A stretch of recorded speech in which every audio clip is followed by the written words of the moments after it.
The saying goes, you wait all day for a bus, then 3 come along at once. But a new report warns a lack of integration, coordination and control between the different modes of transport in Glasgow makes for longer commute times and is having a knock-on effect for passengers across the city. Just difficult to make the journeys fit together, 3 buses or something like this. You've got to study it very carefully. I think it's went downhill a bit, put it that way. Definitely. The price is quite expensive.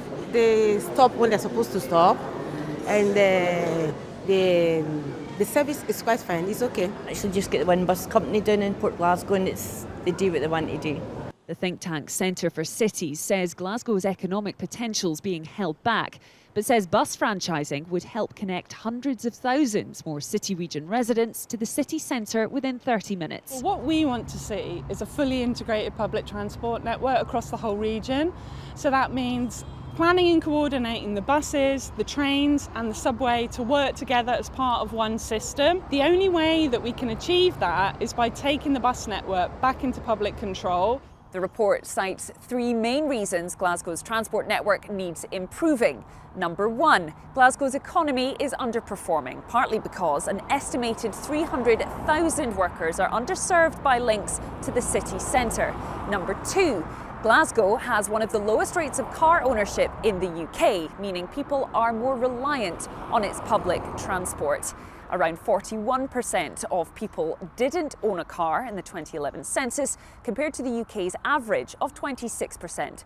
And number 3, transport choices have environmental implications, with air pollution a particular problem in big cities like Glasgow.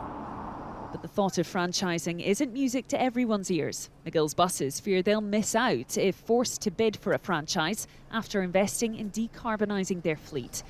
However, the report also suggests not doing it is costing us money. When we compare Glasgow and indeed other British big cities to their European counterparts, they all underperform. And what that means for Glasgow and for Scotland is that there's a kind of lost potential of about £7 billion. And that has knock-on effects for the ability for people to earn good money and for the Scottish economy to be much larger. It could be a move back to the orange buses last seen in the 1980s if Glasgow brings them back under public control.